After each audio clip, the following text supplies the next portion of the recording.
Tahimik ang mundo, walang ingay sa labas.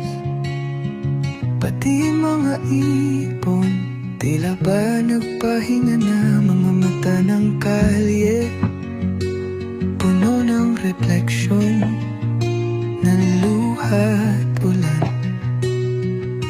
na parehong walang direksyon.